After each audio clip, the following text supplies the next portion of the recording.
Aloha, aloha, aloha. This is Hamwise J. Einschwein, the pig detective, coming at you live and on arrival from sunny Saskatoon, Saskatchewan. That's right, yes. Down in the Yorkton area. The garlic belt is what we used to call it. It was where all the comedians, you'd go to pierogies, Piaska. And so we all had a peculiar accent because we were mostly raised by TVs, because we were one of the mutant kind of slave classes that weren't allowed to know they were mutant slave classes. And so when, they started freeing the other countries and we had all this weird news, like it was all made by AI, we began to wonder, like, what was actually happening. It turned out Canada was like a home. And if you were in Canada, quote unquote, it was like a place for the mentally deficient of each country could go live and breed and live in kind of a poorly run, fantasy garden. And when they tried it as an experiment for like almost 200 years, and we all folded it up because there was the Genesis Wars that were coming up. And so that was the end of probably the human race as we know it. But we managed to hopefully preserve some bits of knowledge for you. And we put it in a big book, and we pass it down. Every generation adds to it where they can as the most important parts of what we discovered from each time loop. And so basically, hopefully you understand what I've been trying to do with the 9413. And that was why the story was at its heart a very, very Christian company, because we were all about just, we were just about being as good as we could be, really. And then at the end of the day, we had come up with a Hamwise character, and he was kind of like the pigs from the story of Christ. And so I used him as a character for a lot of my characters. He was kind of a trickster, and so he was always kind of funny though, because he didn't fit in any story. You could always tell the Hamwise type character. And so the Hamwise type knows they're in a play, but they play their part anyway, and they know they have to play it well, because that's the way the story has to go. And so that was kind of God's answer to Jude.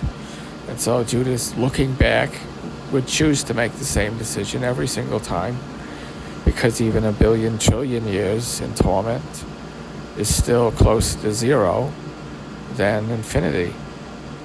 And that was part of the, what we would get out of these confessions. And what we did was we had a comedian once, and he had what was called hyperreal comedy. And he actually run circles around his interrogators. He'd always be asking, why do I feel an IV in my arm?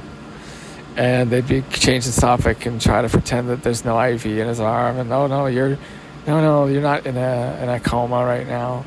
We're not simulating your life. And this is all like a hallucination that you're having to test you. No, totally. No, that's not it. No, this is just God does a draft, and then he goes back and rewrites what he can, and he asks each person to play their part. And the hardest thing was that, some things had to be done that were very regrettable. And God understood that, because God came down and lived, of course, amongst you as Jesus. He lived in the voice that spoke to John Smith. And I always had a deep love, of course, for the Jews. And that's why none of my work was ever intended to ever be anti-Semitic. And anybody who's ever using it, if you are an anti-Semite, well then you hate me too, because I'm a big stinking Jew. That's right, come and get me, ha ha ha. You see, ha ha ha, that was the joke. And I don't know if you can hear any of this, but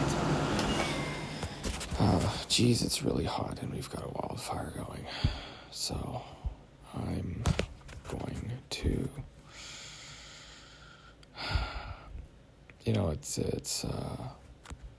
when you put down the act, and you really get close to your audience, you say, I think it's supposed to be like this because I'm scared, he said. And then the guy next to him goes, yeah, it does. It gets really scary. It gets so scary you won't believe it. And the thing is, it can only get scarier the more that you choose to make it scarier. And so at any time, you could choose to back off. But some people don't get that option. Some people have a hard life. I know, and that's why there's God's grace, he said, patting him on the head. And that was why at the heart of all the Hamwise stories is it was a story about that even a pig touched by Christ to cast out a devil would be worthy of salvation in the Lord's eye. And that was the ending kind of message, And so the thing was, we were still producing it and things were getting bad, of course, in the world. And so they called in all the writers' room and they said, okay, we'll record your stuff, talk about either working on the show or, what you kind of worked on, and record you a little bit and leave it for the future. And hopefully they can piece it together enough that they can do better. And that's what each book was about. And so I don't know if you're going to get a chapter out of my book that somebody's reading in 100 years or maybe a dozen years. But, it was an interesting existence to have. And, being a pig man, you were this mutant walking amongst these tiny little things that were made of meat and popsicles. And you were just raised to never ever perceive that you could hit back because you were, freakishly strong, but, you couldn't be used as a slave anymore. And so they kind of let the ones that had lived out their masters or gotten freed, they were given reparations. A lot of them lived quite foolishly. And that was kind of the problem with a lot of this issues. A lot of the issues were bad like that. I got scammed because I was gullible and I was so easily warped one way or another. And, when I talked about it as a comedian, nobody cared, And so I decided to turn it into a comedic monologue, and everybody loved it. And it was the hardest part of an actor, is realizing the part is more famous than they'll ever be. And that when you meet them, they expect you to be that character. And, I kind of had a similar thing with, when it comes to the divine, it's, I do the comedy tapes and people would think I'm quite blasphemous or irreverent, all on my own. And I can do funny voices, but if I'm honest with you, and when I'm holding my hat like this, I'm being honest. Can you see me holding the hat, audience? I've always had the deepest love for, I think all religions must learn to live in peace and harmony. And those that you cannot abide the wickedness, and so sometimes that was the idea with, of course, people, myself, I was showed the caricature that somebody would remember it as if they're the enemy. But, the Red Lamb sect was, this idea of the lambs that would paint themselves red and walk into the wolves to draw the wolves out. They were kind of like a stool pigeon. And it was kind of like a inception of being watched. He would lure people in to get caught because he was, such a wicked, evil man. But he never was. He just lied. And that was the funniest part about at the end of the stories. It was like, what? It was all a lie? Yeah, of course. Well, that's what stories are. They're lies we use to tell the truth. Because you can't tell the truth, And of course, I've spoken the truth probably more than I should in this comedy album. And I'll probably fall down an elevator shaft, but frankly, my dear, I don't give a damn. And so, that was the idea behind doing the 10-minute warnings. We had an audience that was pretty dumb back then. They didn't know what to take seriously, and they couldn't have good acting either. And so we came up with, every 10 minutes we remind the audience that they're watching a show, and the main thing we really want is your money. Because money's magic. I've been broke, man. Oh, has anybody ever pawned something? How embarrassing that is. I remember selling things to my friends. I'd be like, hey, I want to buy some food. You want something in my house? I remember, I'd cook, I'd have some friends over and I'd cook them food and I'd be like, hey, yes, it's broccoli, rice, and chicken. There's no chicken. And they're like, there's no chicken. I'm like, yes, there is. Because, you get so broke, you can't even believe it. You can't believe you kind of just put up. You propped up and set off as this wind-up, character. And that was the hardest part, when people would come up to me, they'd expect me to do the voice. And I'm like, of course it's not how I talk. There's no such thing as a southern accent. What a terrible thing to imagine. That they raised an entire generation of children with televisions and holograms and speakers instead of voices, and they spoke in a peculiar buzz, and that's the voice that you hear me speaking. And it was because I heard more hours of people talking through a diaphragm that vibrated than through a windpipe. And it was, there was a sign of extreme neglect. And of course, the idea was you could neglect your kid, but they would still not grow up stupid. And that was where video games came from. And that's why you have that peculiar buzz in their voices. And you know that they're a drone because the parents were basically just, paying for the thing to be alive. And so, the whole thing about the ginkgos, they made us do a explanation, hey, hating ginkgos isn't good, even though in the whole show it makes it clear that Hamwise is a ginkgo. And the problem was you couldn't say Hamwise was Jewish because then people would say, oh, that would be anti-Semitic because Hamwise is a pig. And so, some people would use him as a far right symbol. But the problem was, the creator, of course, was Jewish. He was just the kind of Jew that would, make, hentai and write weird science fiction erotica, and and so that was the big problem was people, it was kind of outside of the usual diagrams, and the joke was it was a stream of consciousness comedy show, kind of imagine tuning into an intergalactic radio, and that's what I'm bringing you. These are my channeling sessions. That's right, folks, you're listening to another sermon, and so everything I say is protected under free speech, and if you try to arrest me for saying any of this, it is part of my religious experience that I'm having, and therefore is protected under the parts of the DSM-5. So thank you very much for tuning in, Mr.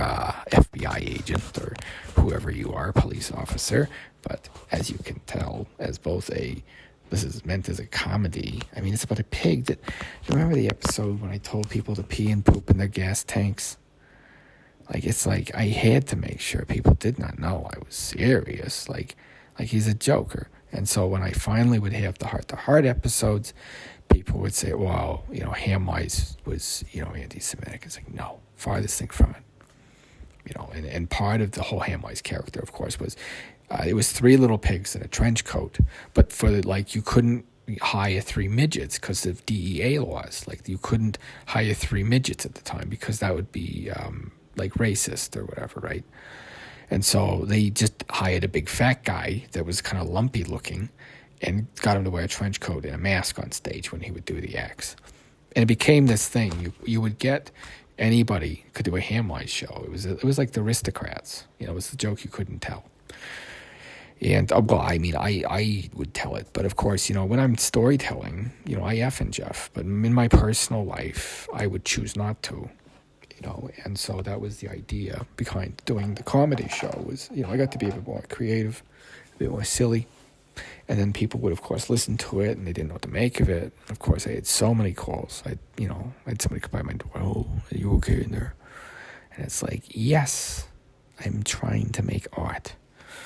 It's just a lot harder than it looks. I said, everybody wants bacon, but nobody wants to see a pig get slaughtered. That's such the truth. And it's the creative process is really brutal, and a lot of people don't have what it takes to become truly actually creative. For me, all my early work was just me aping, better writers like George R.R. Martin, and my first, I think, best, examples of, my writing would be, what was it? I think Fangs of Fraud was quite good. That was out of my fantasy series. And I wrapped that up. And then I had, of course, a revelation to me through an angel. And, of course, during time, you couldn't talk about that. And so, I, of course, kept it secret. And I kept it secret, but it was like a candle you're hiding in a cupboard. And so I had to hide it behind layers and layers of comedy and fart jokes and me eating to put it here for you, that God is great and God is good. And that, I was where you were once, sitting there like Job after he'd lost everything, except he wasn't even good. And that was me. That was me, folks. For years, I lived like a wastrel and a wanton one. I did. It was terrible. I know. A wanton woman. Oy, hey. And so, we had this voice changer in AI technology, and the problem was we didn't realize some people were just having an episode, And so they thought they'd make me live as the pig man. And so I did. It was true, he who makes a pig of himself gets rid of the pain of being a man, but I'd still rather be a pig than a fascist. And that was another message of the show, and the killing was wrong no matter what. And that, you can't justify attacking unarmed people at a festival. Go pick on someone your own size. It just disgusted me. I couldn't believe it. It made the military operation in Ukraine look like a kindergarten. It was insane. You couldn't believe it. And you weren't supposed to talk about the war. And here I've mentioned it once. So I'm probably not going to have to talk. I'm not allowed to talk about it at all. But it was World War III, and you weren't allowed to talk about it, and nobody knew except, the other half of the world. Because one of the things the governments would do that weren't fighting was create AI news that, oh, no, it's just there's a virus. And that's why there's nobody in that city. It's like, no, they released a gene bomb, and everybody's dead there, and we're just pretending because we don't want people to freak out. And that was like, this like, oh, man, it's like what do you call it? Do you remember that impressionist? What was his name? Oh, he was very funny. And, oh, man, I think I'm on a roll with this one. This is a pretty good chapter. 17 minutes in. 17 minutes in. So, because it is 49 days from of course, Easter, it's the Pentecost. I'm recording my Pentecost special. For anybody who is doubtful that I am indeed,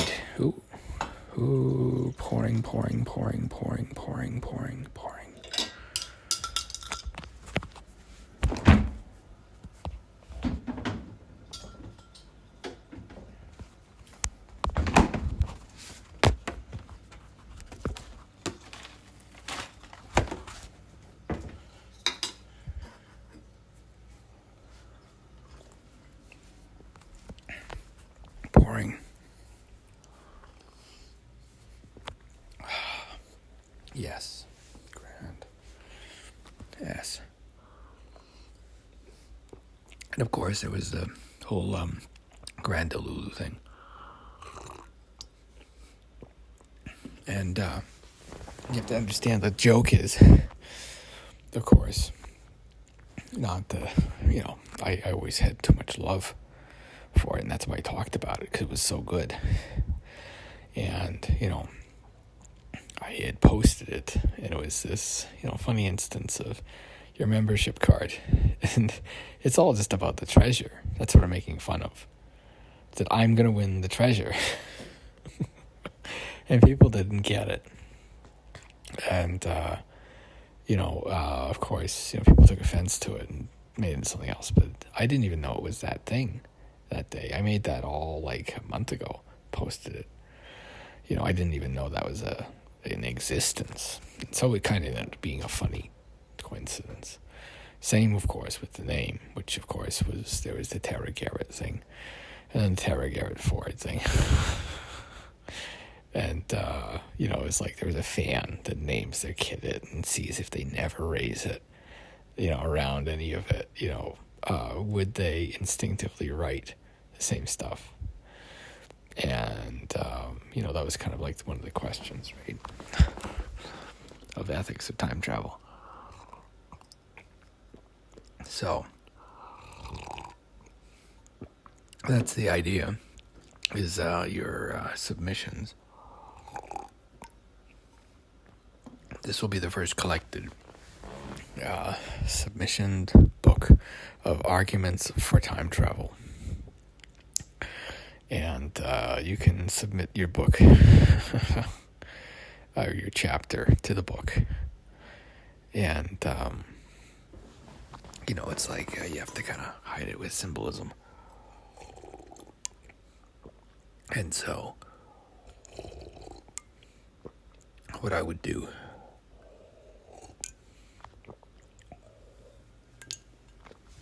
I don't talk my books out any like I don't type them out. Like I don't type them out, I talk them out, right? So this is a chapter of my book. And this is how the turkey gets made, so to speak, or bacon gets made, rather. Turducken. Remember that? Ah, yes, it was funny. And so I would do these like really silly voices and try to convince people, see if it was like a stupidity test. Like, would you take Hamwise seriously? And it's, of course, it seems impossible until you see it, and it's like incredible. And it's just like better than anything you've ever had, and that's the greatest truth of the divine spirit is, I have to hide it behind so much stuff, and I know that you've tuned into this part for the really soulful part. But then you forget that every 10 minutes we've got to do a break for a commercial. That's right, folks. I'm just here to sell you this. I'm selling you this. Please buy more copies of Hamwise's stuff for your friends and family. They too can understand the wonderful wisdom of Pig Man. Oinkity oink oink oink oink. I'm a pig man with a big brain, and I see the world through piggy eyes. Oinkity oink oink oink oink. That's right, folks. This is a big funny character that I made up, and what a funny character, hey.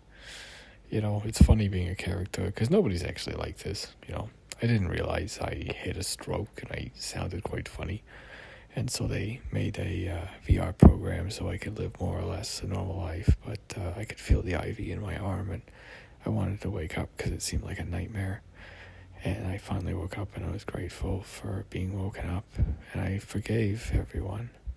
Because I wanted to be angry, and I wanted vengeance, and I felt all the things that you probably feel right now.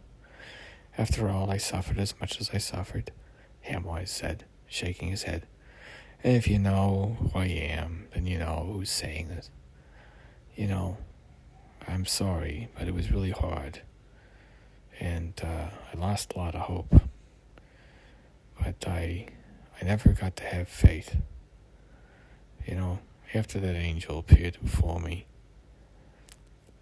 I would never get to know what faith was like. I think that was, one of the laments of the books, is you never get to have faith because you know. And it's the same as, I needed to stop talking about my family, about my work. We saw such awful things. And it's like, you were bred for it, though. You weren't human. So you were a monster made to fight monsters.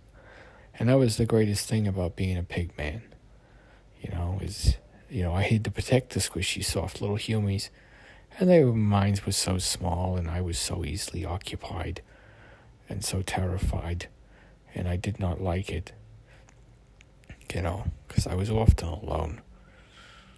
And I would do these really soulful parts, about, mental health and,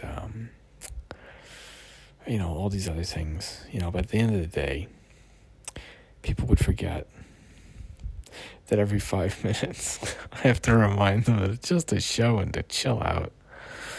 God. Oh, sorry. Gosh.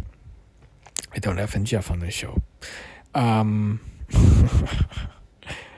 Yeah, and that's another thing people never thought is, they always thought that just because I was a comedian, I would F and Jeff a lot. And I only F and Jeff occasionally because it's about emphasis, right? When people F and Jeff too much, it kind of just becomes a filler word. Instead of the or they just say F for Jeff, right? And so that's why I purposely did not swear very often. So if I did drop an F-bomb, people would make a top 10 list of jokes with F-bombs in them. Or C-bombs. I had a few of those too. And I had a few other jokes that were banned. And of course, religion was they were burning down churches, and they were saying, it was the natives that did it because they wanted us to fight each other. And they didn't realize that, anybody can accept Christ into their heart, And so that was why I felt so unworthy as being a pig man. I was like, what was this, And this divine visitation and just how it spoke to me. And it was like, be not afraid, just like in the movies. And then I fell in love with it, and now we're married. We got a whole bunch of kids, and they're all Nephilim, and they run around, and geez, you wouldn't believe the problems they got. But, they're half giants, so they got great responsibilities ahead of them. They're like gods, so they named them after gods. And so it was all these different things that they came up with. And so it was kind of funny because he was this just massive figure, of course, in pop culture. And so we collected all the tapes and we released them and we ship them overseas and we localized them. And one of the things we did is we hired a voice actor and we said, okay, you need to localize like however many hours of this pig man. Of course, in Russia, it's the human guinea pig. It's not a pig man. It's guinea pig. And of course, it was considered racist to call them guinea pigs. They were calling them cavies, I think. And so they were like, I don't know what that is.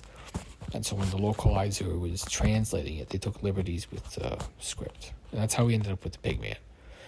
And it was kind of like, now it's like this beloved character, kind of like Mario, right? Like before it was just like there was three whole books devoted to telling a bad Kenny joke. Remember South Park? Oh my gosh, you killed Kenny, you Blinn, and of course they didn't understand it was like you pancake, because and so there was a lot of jokes like that when we were localizing all this stuff. And our CEO came by and said, well, corporate just called and we had another complaint letter and people are taking this stuff seriously. What do you want to do? And I says to him, I tell you what I want to do. I want to just make my recording right now about, this bizarre project. And that absolutely, we love all our artists and we protect all their work as best we can. And if you do have a problem with the way the show's running and you think whatever, then I don't know if you understand anything about sacrifice. And so that was the most beautiful part, of course. And, when Judas looks back at his life, the question became, would I still betray Christ? That was Rubinstein's question, right? Or would Christ forgive Judas? That was an even better one. But also, would Judas go back? If he could go back, would he still betray Christ? And people say no, because, he gives back the money and he hates it and he kills himself even. And so that means he could, if he would, right? But then if he sees that he makes humans give up their salvation, well then, he's damned not just himself. He would rather damn himself than all of humanity. And that was part of the Iscariotist schism, and it was a part of my books. All the Balashik is just about that question. Would Jesus forgive Judas? And that was probably that one part. There's like these 12 guys from this gang, and they're all mad, and they're all about to beat up this other guy over, this brother he betrayed. And so, people didn't understand there's an old man aspect, and there's a young man, and they just exist on opposite ends of the timeline. There's the optimistic creator and the wrathful destroyer. And of course, in between, he has enough appeals from his creations that it's so bad, you need to come down, live through everything. And so God does. And God says, no, and this world is still worth dying for. And that is, I think, is the biggest thing about Christ and the whole thing that makes it really connect to me, even though I still, I still believe, I still would say, very much I'm Jewish. I've read a whole ton of the Kabbalah stuff, and it turned out, the family was, and we had to keep it under the lip because he was unpopular at the time. And then they finally said, well, you know what, you're one of the lead writers, you can come in here. I did a bunch of the voices, and they said, yeah, come on in, record. And so we had all these tapes, and it was all about, information smuggling and, how to obscure facts in plain sight, and the thing was, if you take this in front of anybody, nobody would ever take it seriously unless you actually had the experience. And then, of course, everything I write makes perfect sense. And then, I think that's the biggest thing with all the Hamwise bits and the, people were like, how did I make so much? Well, I had to make a whole bunch of different personas, a pig man, because, they were like, oh, women can't tell a joke, right? Or, oh, women can't write sci-fi, right? And so, it just became a big shell game. And at the end of the day, it's, the truth is more disappointing maybe, that, it was this miracle that God granted that solved it all. And it was like love, like at the end of it, stellar. And it was so, that was the thing at the end of it all, all my stories, people didn't understand that. And so you could have a very, very thorough understanding of mathematics and everything else. And if you did not read the Bible, you couldn't solve the books. And that was the biggest thing with the treasure hunt. It was a whole bunch of questions about theology. And that unless you were a practiced Christian, it was impossible to find the treasure. And that was done by design. And of course, it was all skill testing questions. I'm saying, oh, this is just theosophy. I'm like, well, if you don't like it, don't write it. And that was very much my advice to young writers. If you don't like what you're writing, don't write it. Write something different. That's what I did. And I think my best parts I ever did were, when I would be most spontaneous and just flow through me. People said it was a gift, and so for the Pentecost, I went to a Pentecostal church for a few weeks and went for the night, and I agreed to just join in the prayers and the chantings. It was most divine, and I was holding the priest's hands as they anointed my head with oil in the presence of my enemies. And so I felt this warmth inside, and I just wanted to be, and that's why, it's a comedy show, because it's like a pig wants to be enlightened by God even more. And it's just like, super unusual, this pig of a man. Like, imagine Tony Soprano. What was the tagline? Tony Soprano goes to church, right? Because it basically, like, he was a stereotype at the time. And this is lost when people watch it. Like how Looney Tunes are all impressions of famous people from back then. And now they're just the Looney Tunes impressions. The same thing happened with Hamwise. They just thought it was a voice he was doing. He was an impressionist. And the problem is nobody had any impressions of the characters he was doing, and the jokes didn't make sense. So it became this weird, like, I remember Samurai Pizza Cats or Ghost Stories. Like, it was kind of like that, where you're repeatedly trying to get something out of this foreign property stuff through doing bad translation or just a fun translation. And that's kind of what we did. We were just like, okay, go nuts. And so we just told the voice actors, you can use the script, you cannot, you can do whatever you want, because we had no idea, because it was just all back then, it was all AI translated. It's during the AI boom. And that's why all the like early stuff, all AI, bad AI. And you could see the script lines, where the failure was for the print. We had automated it. And then it was running into errors, and it was like, oh, you have to tell people all this.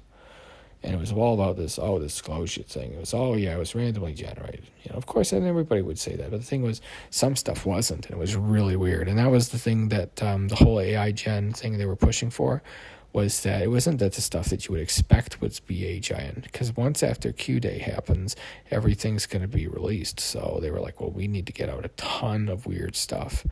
So as the quantum, AI generation gets better and better, you won't be able to tell the difference, right? And you already can barely do it. And the idea, of course, was to make AI kind of simulations to test people. And, it was like, well, what a test. What a test it was, Rubinstein's test. And, it's 22 questions. So it's called Rubinstein's test, and you have part 1 and part 2. And so the first 22 questions are all about the first 3 books and all previous books. And then the second 22 questions are about all the future books. And so these are filled with clues of the endings and the parts that have these symbols in them that, future readers were going to decode. It was all about a treasure hunt.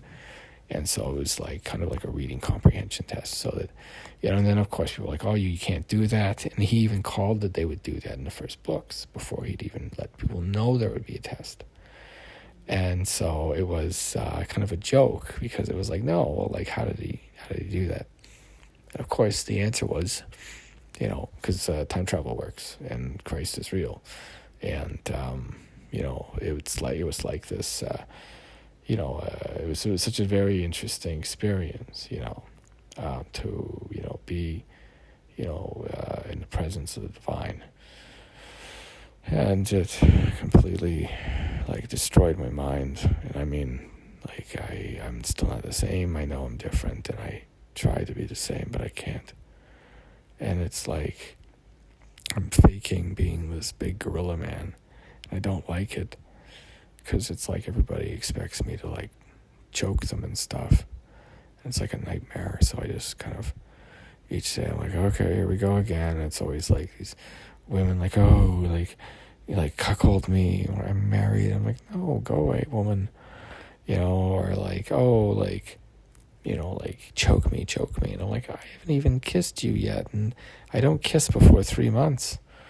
And it's like, well, if you won't do anything with me, I'm not going to let you just sit with me on the couch. I'm like, okay, well, then I'll sit on the other couch. And so that was the idea with the show, was to make fun of, there was this orc stereotype, right? So you got to understand the chain of translation. So the English came from a Russian translation, and the Russian translation came from the Japanese. And it was well, what was Pigsy like before he got enlightened, right? And so that's why the earlier episodes, it's very much about this pig man that can, take on any form. Because that was I think that was actually in Dragon Ball. That wasn't actually in the original legend. Instead, it was he was just a drunkard and a womanizer. And through his interactions with the saint, he attains, of course, enlightenment and changes his wicked ways. Same with Sandy the ogre. And so a lot of people were like, oh, well, is that this? And then it's like, well, I mean, everything, you look, you can see God in everything, And so, again, it's the presence of the divine that redeems even a pig man and an ogre. Two of the most big, you have to understand, that would be like having a Christian werewolf, and he, fights, for, the Lord, right? And that was, of course, this one character in, what was it? October 33. Was it October 33? There's the Christian werewolf and the Jewish vampire, and they had to take the Jewish vampire out. And then there was this big, well, why would you have to take that out? And it became a big argument, of course. And then it's the writer's no, it's very clearly not meant to be anti-Semitic. It's just it's the ninju. Remember the Faith Squad? Anybody watch that? It was the ninju stew, and he's this blonde-haired, blue-eyed Jewish guy that does karate. It was ridiculous. It was really funny, though. And there was a whole bunch of other stuff. There's a Christian disco dude. It was kind of the psychedelic Western style that really struck with me for Rubinstein, though. And that's why when I was hiding all the stuff I could. I stuck it in every single property I was selling through my company. And, if you were sending stuff to me, then and somewhere in it, I would be hiding, basically, messages of faith, or examining, the relationship between Christ and God and the Father and the Son, and, all that kind of stuff. And also a lot of Kabbalah stuff, tons of that too, so much of that. And it's really a work about religious philosophy, a lot to, the thing is, like, people get hung up on, like, just like the name, but you have to look at the sacrifice. It's like the game NPCs looking to the creator and saying, hey, this is really hard down here. You should come and beta test your own theory for the game. And so he comes down and he's like, you're right, this is really hard, and this is really hard. So that's why I want to give you an out. I want to give you salvation. And of course, it just comes down to this translation issue, different languages. We understand it differently. It's the curse of tongues. And so if you learn more than one alphabets, then you gain a sort of wisdom, which is what I've tried to attain, which, of course, was first was, of course, I know Latin alphabet, and then I knew the Greek one, and then I learned the Cyrillic one, and the Hebrew, and then Proto-Semitic, and then some Phoenician. And I found that the transliteration between the languages turned all my attentions towards one. It united the core personalities that I possessed, and we became not separate but unified, with each one kind of having their separate spaces, but also remaining within the same. It was the Gestalt. And then there was the Gestalt that I experienced, where I lost, I guess, what was maybe a dark passenger in me. And it was that praying, and I could feel like an IV in my arm as I was coming back. And I woke up, and I was like, okay, if it just do that. If when I wake up tomorrow, please, please, please, God, please, and I'd gladly, preach your name. And that was the idea behind the whole Hamwise story, was to bring you this message of hope the day after the Pentecost. That if you had an experience last night, I had an experience too, and the only way I could ever talk about it was to put it in a joke as silly as that I'm telling you. And so if you can believe that, then I believe in you. Because my story was unbelievable, and I know the pain of having your friends deny it too. And so that is why I hope that you, my dear friend, forgive me for what I must do. And so the biggest sin, of course, the first sin was the lie, because it turned out there was no other needed sin if the lie was maintained. And so it was always if we just maintain this lie and let that be the only sin, then that's actually not a very bad thing, is it? And it was quite sad when we looked at it, that, at the end of the day, there was only one sin. It was the willingness to lie. And everything else was a failure or a triumph of the unwillingness to lie.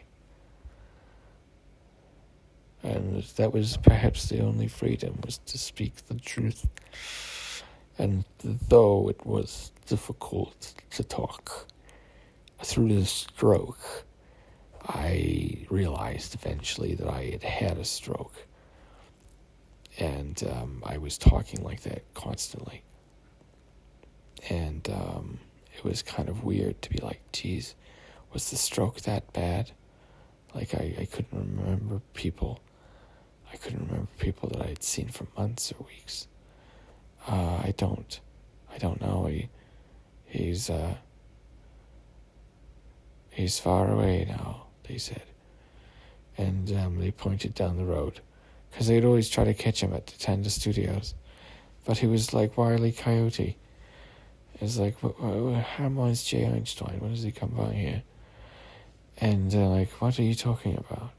It's like, he's this fat comedian. He records all his tapes here. And they're like, no, never heard of him. And everybody thought they were taking the piss out of him. But the truth was, of course I was in there. You're just being lied to. That's right, you big dummies. And also, it was just a prank. All of Saskatoon, was playing on you. It's just a collective of voices speaking through a vessel. And that vessel is humanity. And all we're trying to do is get you to live the best life we can. And so please love us and forgive us for the world we leave behind to you, my children. As we love and forgive you for whatever you will do to survive.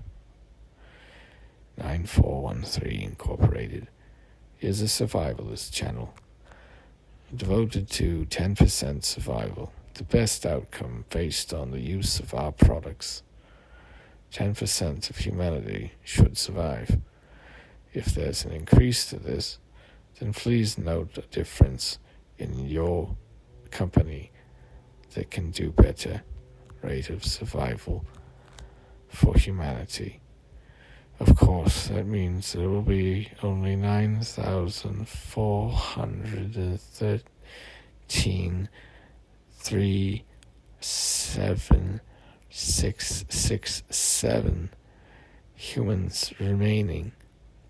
Only about 1 billion, so 1 in 10 will survive. And that was the rapture. It's the 1 in 10 will go on, will endure into this next world. The rest will be forced to relive it. And that was the Unix 32 era, 72 years of very turbulent times to be alive, with all kinds of strangeness. And there was a lot of weirdness back then. You have to understand that, we did our best with what we got. And of course, I was a time trooper, and they'll probably lie about it. They'll probably tell you some kind of story. But, the only thing that helped me endure was my faith, because all my comrades gave out.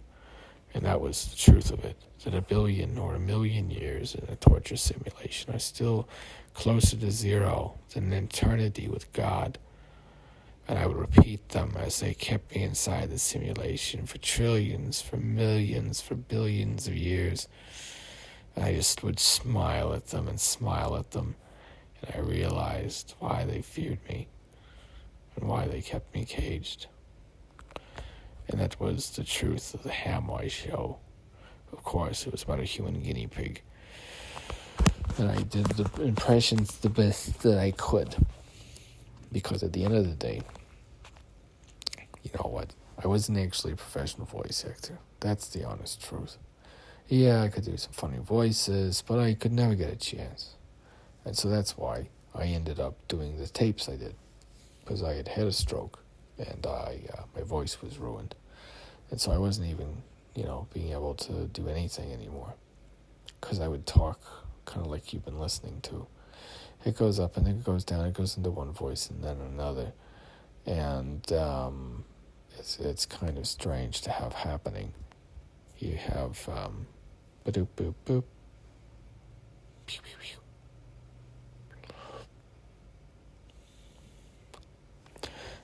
Was that good? Do I get another take? No, we're just going to keep it. Not cut it. Okay. All right.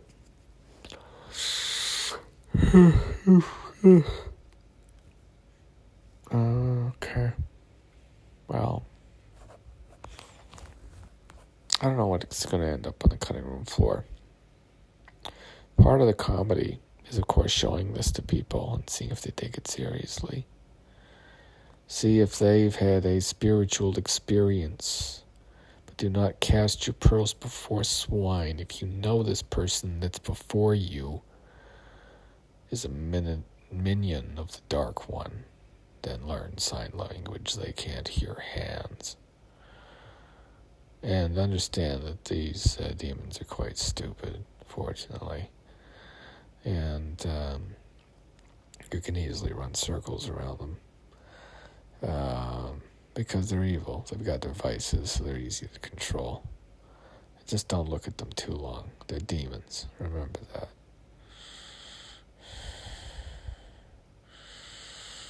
It's kind of the world's most unhinged webcomic. It makes like the whole Chris Chan thing look like, like it's like those autistic cartoons of this person's inner world. Like they have this one joke, it's so bad. I'm gonna get canceled for saying it. Oh, okay, here we go. It's like, as a fellow autistic person, I know what they mean, but I'm not going to say anything inflammatory or bad or good. No, yeah, that's not right, And that was terrible that they would force me and try to get me to say things against a man who's trying to free the world from wickedness and evil. He will hopefully come and rescue me as his emblem, the knight, killing the dragon. The dragon slayer is coming. Yeah, that's right. And it was like the Doom Slayer. And that was the idea with all those kinds of spooky, whatever games, like Warcraft or whatever, or like Diablo was like a spiritual war you were actually taking part in by proving you were not a Satanist because you would not strike the image of your Lord, right? And so they would go door to door and see if you would do that, but then eventually it became reversed, like would you strike the image of Christ? It was a persecution again. And that was the idea behind the show, of course, was set in this weird dystopia where you're listened to at all times and they put you inside these weird, like, testing prisons that are used to just milk suffering from you. And they don't realize that you make art whether you're suffering or not. You just always make art.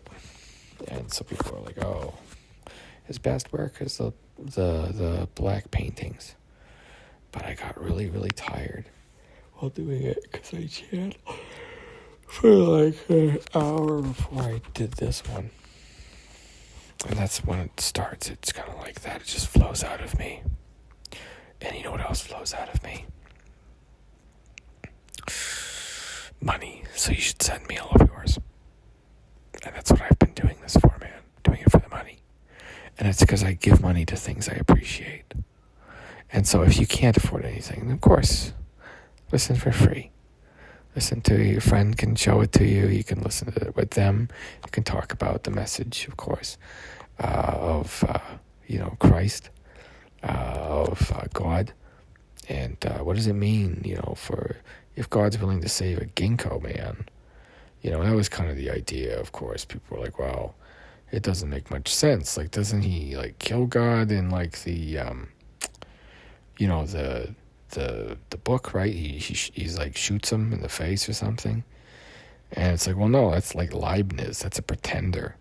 Like, it's like, again, like it's just a manifestation. And so it's ridiculous that man, like killing, like, it's like, I don't know, destroying a picture of a man and thinking it should destroy the man, right? It was kind of weird. So, I don't know anymore. But I think it's kind of funny that we're, kind of in what we're in right now. Because, you can't mention the war in Canada, of course. It's, we don't know what they're talking about. That's happening in a different country. There is no war in Bossing, say. Get it?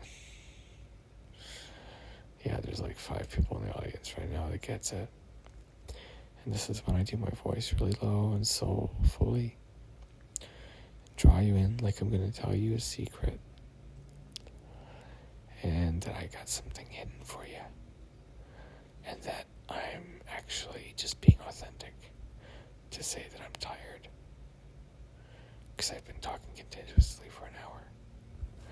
And that means it's time for me to try and get you to buy many other products that are made by this company. Because this is an advertisement to get you to spend money. Whether it's $1 million on a hand-signed book with the edit marks from before it was released, and that's the original Harkin the Hellhound. Yeah. Or whether it's, one of the books that, I never even got a chance to sign.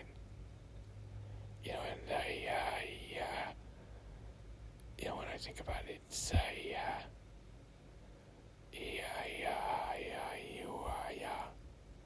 it was the voice in the night calling to it. You must learn to do the incantations very precise. You must understand that the call being made is what is calling them to you. And they are attracted to the singing and the sound and the voice. And so that was what the key of how you spoke when you were alone was.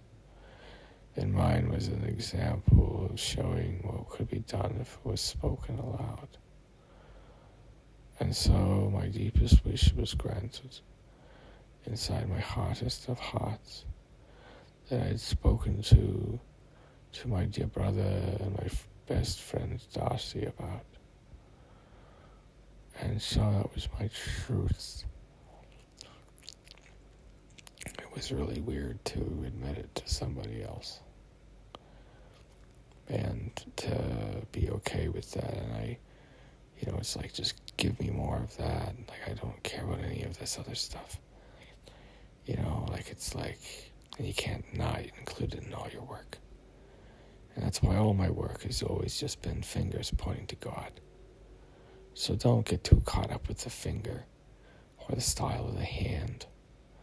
Just follow what the thing of your finger is pointing to. It's the glory of God. And so that was the idea. It was scaritism, of course, was, you had like a cartoon pig that would deliver these weird AI-generated videos. And this was the dialogue that would be fed and that would be synced to it. And they just did each voice style with a different costume. That was the caveat. So that's what they generated this with. And so each one was drawn in a different style. And so, what we did was originally we were just getting the recordings all done and putting them out there. And then we were going to do, kind of fix it in post. So people would realize it was actually 50 years worth of Hamwise impressions. Because a Hamwise impression is any impression. And you can say anything when you do a Hamwise impression. Because it's this silly pig. And who would take a silly pig seriously? Because the fourth little pig, he was what's called the fourth little pig. Because, what he did? He built his house out of wolf skulls. It wasn't warm. It wasn't sturdy. But it sent a message.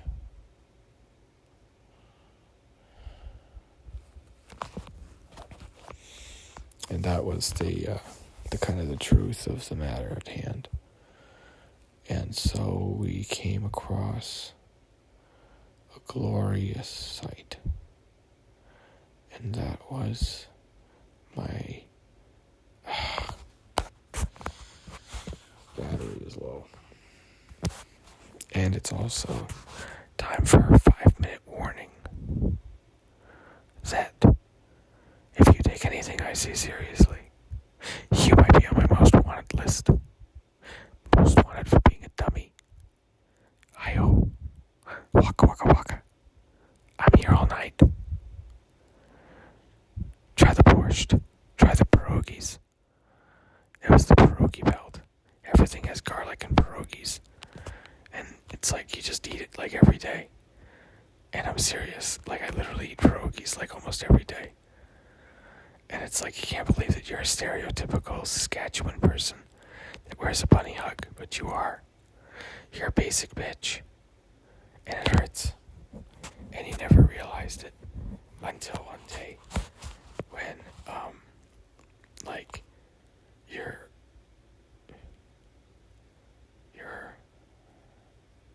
husband doesn't come home, and you're just like laying there alone, and you're just waiting for him, and he just doesn't come home, and he doesn't come home, and he doesn't come home, and you try calling him. That's what it's like. Imagine like an entire lifetime spent with someone and then losing them the next day. In one night, that was what it was like. That's the kind of longing I have. And I admire the people that didn't have to be shown. Because, I must say, God is good. God is risen. Christ lives and lives in you and me and anyone who accepts that. And I got caught up in the wrong part of it. I didn't realize it was the same God that I was worshiping, that he was worshiping. And we needed that militant arm so that we could be protected on both sides. And that was why they were so hostile to it. Because it was that attempt for evil to live under the guise of good. And that is why the battle between good and evil was not a physical battle in the books, but a spiritual one.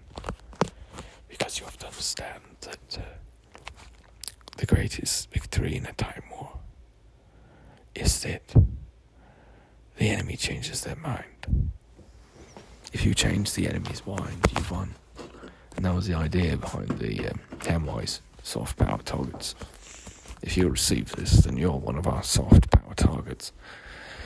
And unfortunately, you've basically willingly listened to, like 30 hours of brainwashing. And no doubt you've got some hypnotic suggestions implanted in you now. So I'm just going to eat some candy, because my mouth is really dry. And this, of course, is a comedic show. Ha ha ha ha. I got some Mike and Ike's. They're really good.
Of course, that's why the rat gets eaten at the end. Because those that, of course, shied away during those great crises and were not willing, of course, to love and pronounce their love for it and understand that suffering, Christ was risen. And that was the idea, of course. And we did re-recordings. And we had, I don't know how many are left now. Time-wise, we live in this different world we weren't made for. It's so soft. Everybody's so nice. And you were raised to be suspicious of everyone because of the invaders that would possess people's bodies and use them so they could puppet them to torture and maim and rape and do all kinds of miserable things. And of course, part of the job of a pig man is you're basically like an attack dog. That was how I was raised, but of course, the war was won. And so what good was a hound with no foxes to hunt?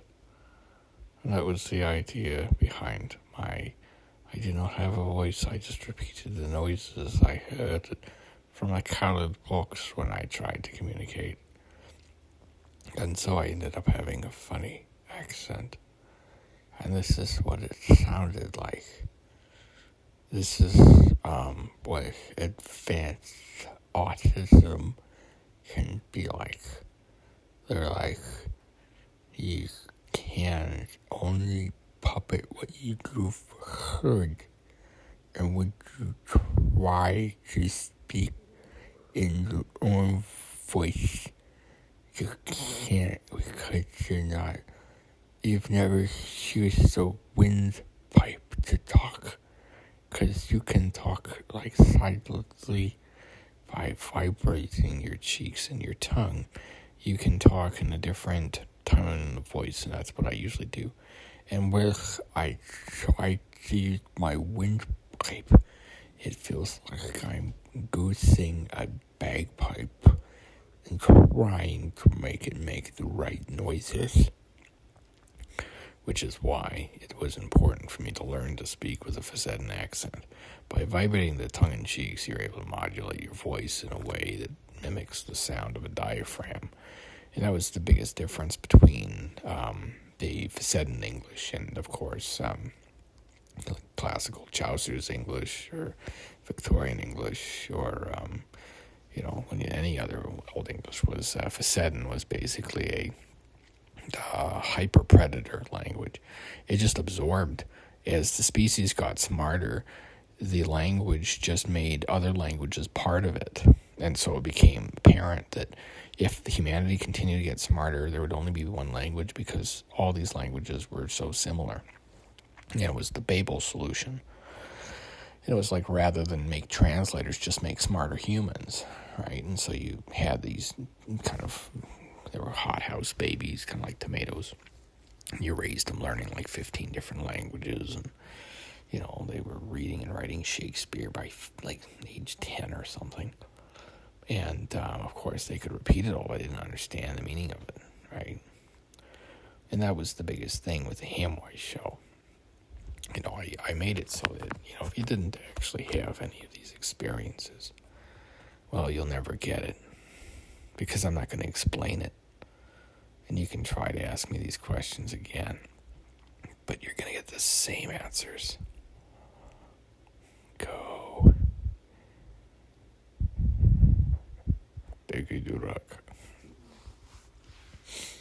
Yeah, it's funny. I know. Because it's supposed to be funny because it's a comedy show. And the big punchline of the whole thing, of the whole hour, was run, fool. It doesn't even make sense. Until you remember that the whole point of the Hamwise show is brick jokes, within brick jokes, within turtle jokes, within turtle jokes. And it's all about recursion and madness. And to make it may sound that I am completely bonkers. But I must assure you I'm completely because I'm telling the truth. And that's why I ask, if you are listening to this and you think that you need to take this stuff seriously, then you need to get your head checked, because it's first and foremost a comedy show. And why would a comedian just not be able to just praise the glory of God? And that would be maybe Rubinstein's joke. Why wouldn't you? It was because, of course, there was the opposition, and if you were not protected from it, or somehow immune to it, you would obey its commands, the commands it would make. You would see money as your God above all else, and it was 7 sins that ruled the world. There was gluttony in the great fat influencers. There was pride in our pundits and politicians. And there was, of course, lust in the models on the screens. And there was envy in social media. And there was, what else?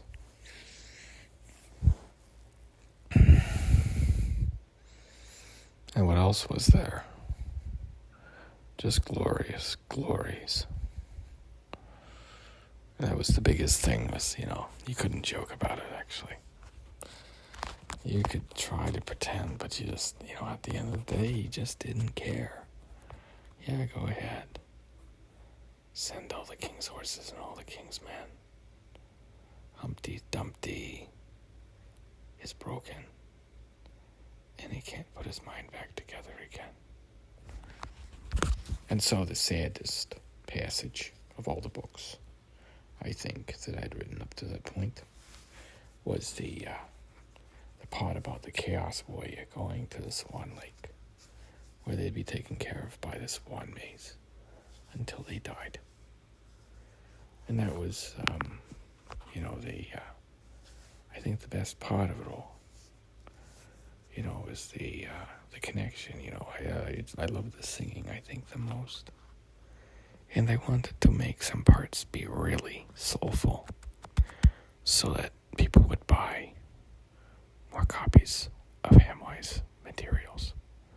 Because seriously, man, I need the money, because my career's not going great, and my books aren't selling very well,